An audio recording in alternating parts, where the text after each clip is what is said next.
사랑하는 형제자매 여러분, 오늘 우리가 함께 나눌 이야기에 귀 기울이시는 모든 분들 위해 하나님의 크신 은혜와 평강이 함께 하시기를 기도합니다. 이 말씀이 여러분의 영혼에 깊은 울림을 주고 믿음의 여정에 등불이 되기를 소망합니다. 만약 오늘 이야기가 여러분의 마음에 와 닿는다면 이 은혜로운 메시지가 더 많은 이들에게 전해질 수 있도록 공유해 주십시오. 여러분의 구독과 나눔은 저희가 이 사역을 계속해 나가는데 큰 힘이 됩니다. 이제 성경의 오래된 예언이 오늘날 우리 눈앞에서 어떻게 펼쳐지고 있는지 그 놀라운 이야기 속으로 들어가 보겠습니다. 때는 1948년입니다. 수십 년간 이 지역을 통치해온 영국군이 철수하던 해입니다. 고대의 약속이 깃든 땅, 그러나 동시에 갈등의 씨앗이 잉태된 곳이었습니다. 영국이 떠난 자리에 새로운 국가의 탄생이 선포되었을 때 주변 아랍 국가들은 분노했습니다. 그들은 이 땅을 통치할 권리가 없다고 믿는 민족, 바로 유대인들에게 땅의 주권이 넘어가는 것을 결코 용납할 수 없었습니다. 전 세계에 흩어져 살던 유대인들이 마치 거대한 자석에 이끌리듯 이 땅으로 모여들기 시작했습니다. 그들은 주변의 시선과 위협에도 아랑곳하지 않고 수천 년 전 조상들의 땅이라 믿었던 이곳에 자신들의 나라를 세우고자 했습니다. 결국 이집트, 시리아, 레바논, 이라크, 요르단 등 주변 아랍 연합국들은 갓 태어난 이스라엘을 향해 총공세를 시작했습니다. 역사 속으로 사라질 뻔했던 작은 나라의 운명은 그야말로 바람 앞의 등불과도 같았습니다. 하지만 그 누구도 예측하지 못했던 일이 벌어졌습니다. 다윗과 골리앗의 싸움처럼 모두가 끝났다고 생각했던 전쟁에서 유대인들은 살아남았습니다. 그리고 거의 2000년 만에 현대 국가 이스라엘을 건국하는 데 성공했습니다. 이후 수많은 전쟁과 갈등 속에서도 그들은 오늘날까지 존재하고 있습니다. 이 모든 이야기가 놀랍지만 더욱 경이로운 사실이 있습니다. 이 일이 일어나기 수천 년 전 유대민족이 이 땅으로 다시 모이게 될 것을 정확히 예언한 사람들이 있었다는 것입니다. 어떻게 그것이 가능했을까요? 그들은 성경 에스겔서에 기록된 하나님의 예언을 믿었기 때문입니다. 에스겔서는 유대 민족이 자신들의 땅에서 쫓겨나 세상 끝까지 흩어지게 될 것이며 오랜 박해의 세월이 지난 후 마지막 때에 다시 이 땅으로 모이게 될 것이라고 예언했습니다. 그리고 1948년 이 예언의 첫 페이지가 현실이 된 것입니다. 하지만 이것은 거대한 예언의 서막에 불과합니다. 에스겔 36장과 37장은 유대 민족이 열방으로부터 귀환할 것을 예언했고 우리는 그 성취를 목격했습니다. 그러나 바로 다음 장인 에스겔 38장은 다시 태어난 이스라엘을 공격할 5국가의 연합군에 대해 구체적으로 예언하고 있습니다. 이 전쟁은 유대인들이 고토로 돌아온 후에 일어날 일이라고 명시되어 있기에 바로 오늘날 언제든 일어날 수 있는 사건임을 의미합니다. 성경은 유대인들이 돌아와 황무지를 개간하고 그 땅에서 엄청난 불을 일구어낼 것이라고 말합니다. 그리고 그 불을 탐낸 5개의 특정 국가들이 연합하여 이스라엘을 침공할 것이라고 에스겔 38장은 기록하고 있습니다. 그 5나라가 오늘날 어떤 국가들인지 알게 되면 여러분은 아마 깜짝 놀라실 겁니다. 이스라엘과 함께 오늘날 국제뉴스의 헤드라인을 끊임없이 장식하는 바로 그 국가들이기 때문입니다. 더욱 충격적인 것은 이 거대한 전쟁의 결말입니다. 에스겔 선지자가 예언을 기록하던 시대에는 상상조차 할 수 없었던 방식으로 전쟁이 종결됩니다. 하지만 오늘날 우리가 가진 현대무기에 대한 지식으로 이 예언을 들여다보면 그 묘사가 소름 끼칠 정도로 정확하게 맞아떨어지는 것을 발견하게 됩니다. 우리가 얼마나 마지막 때에 가까이 와 있는지 에스겔서의 예언을 한 구절 한 구절 함께 따라가 보겠습니다. 에스겔 38장 1절입니다. 여호와의 말씀이 내게 임하여 이르시되 인자야 너는 마곡 땅에 있는 곧 로스와 메섹과 두발 왕에게로 얼굴을 향하고 그에게 예언하라. 여기서 곡이라는 단어는 왕이나 대통령처럼 지도자를 의미하는 칭호입니다. 그는 마곡 땅의 지도자입니다. 고대 지도와 역사학자들의 연구에 따르면 마곡은 이스라엘 북쪽에 위치한 광활한 지역, 오늘날의 러시아에 해당하는 곳으로 해석됩니다.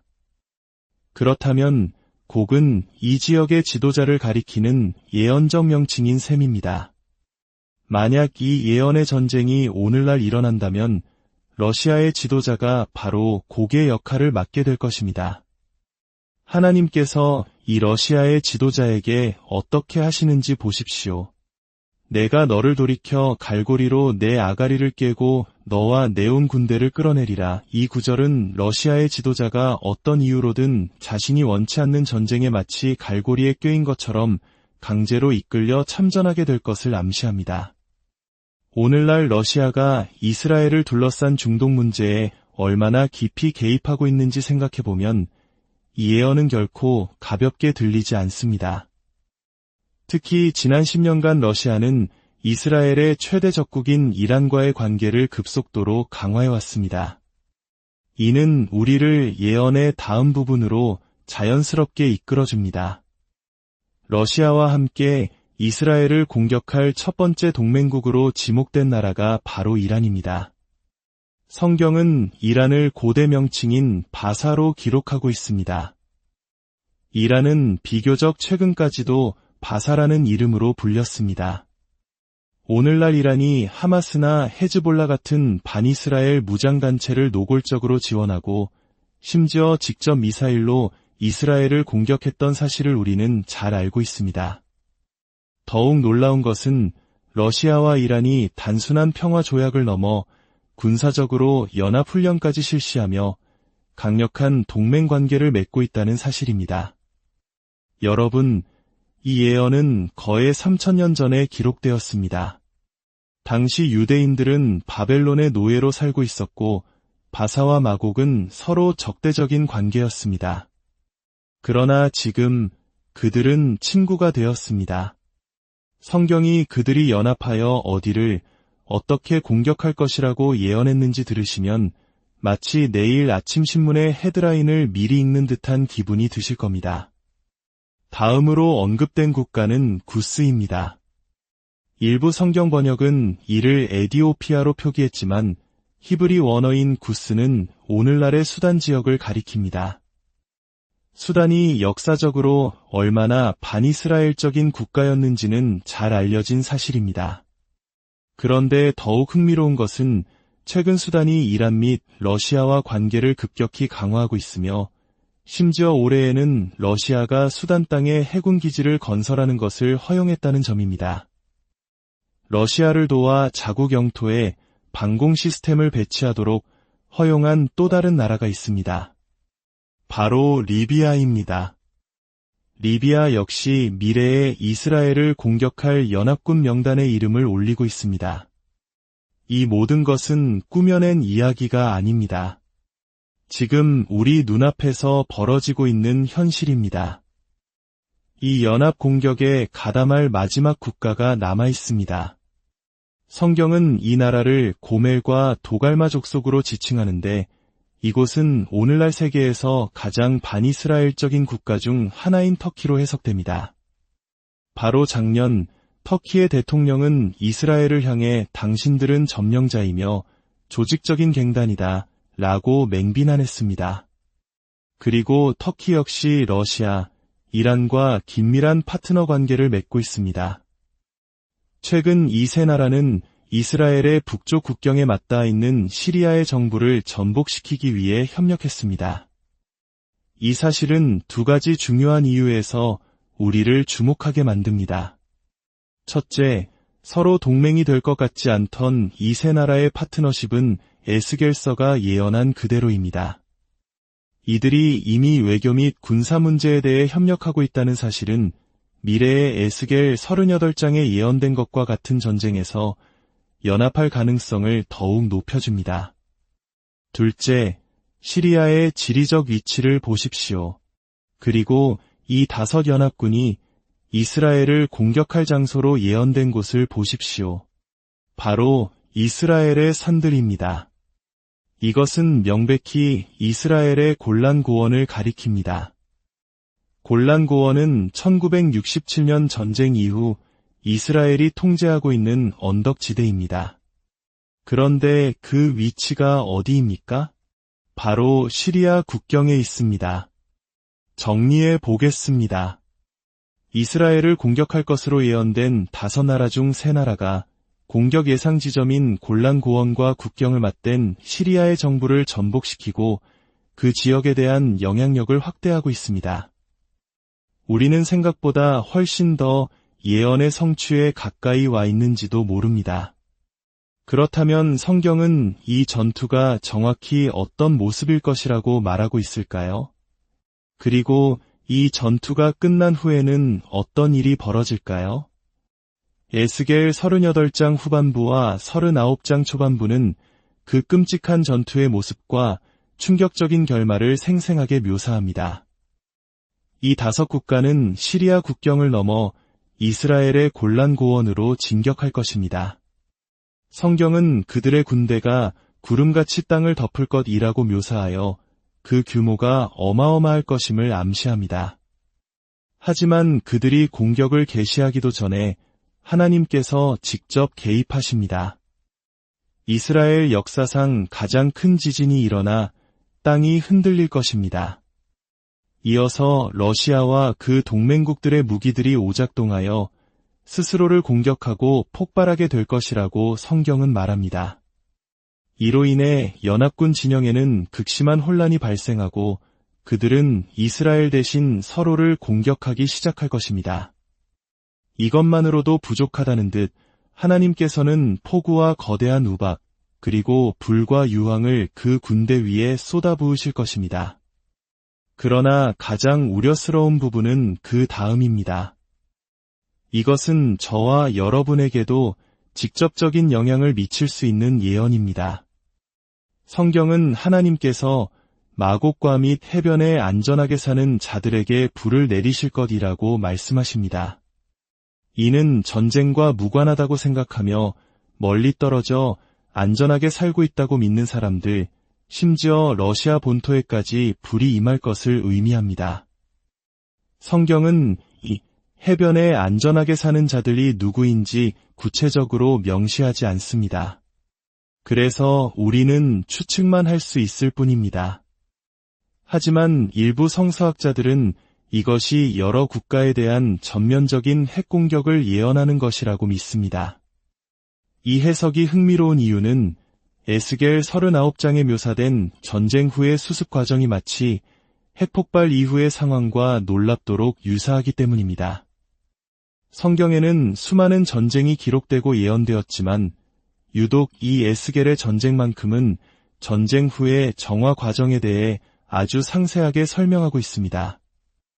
많은 사람들이 이 부분을 고대 이스라엘의 독특한 종교의식 정도로 여기고 간과합니다.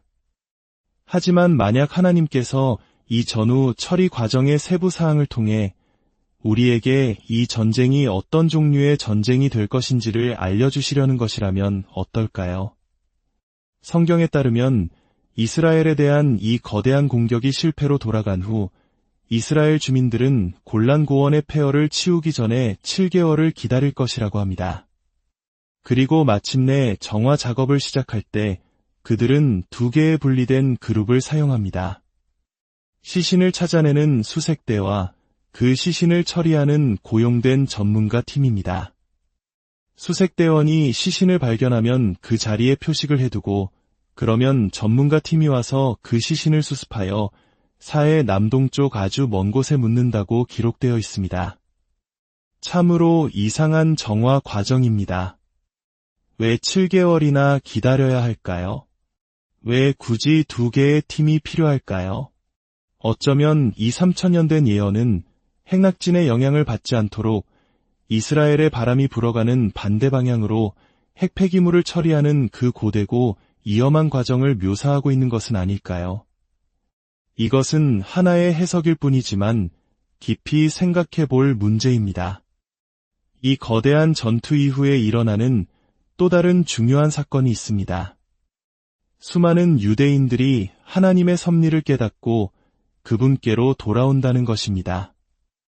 크리스천으로서 저는 이것이 많은 유대인들이 우리의 주님이시며 구원자이신 예수 그리스도께 자신의 삶을 드리게 될 것을 의미한다고 믿습니다.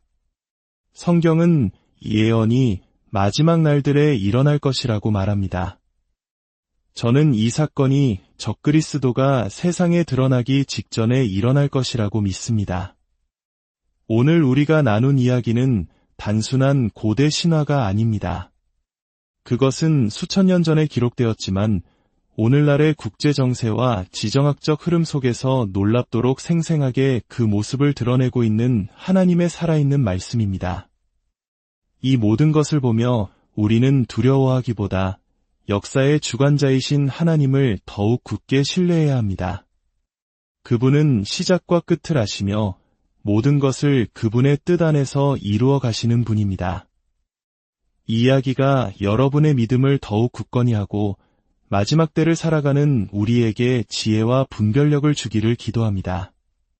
항상 깨어 기도하며 주님 다시 오실 날을 소망 가운데 준비하는 저와 여러분이 되기를 간절히 바랍니다. 주님의 이름으로 여러분 모두를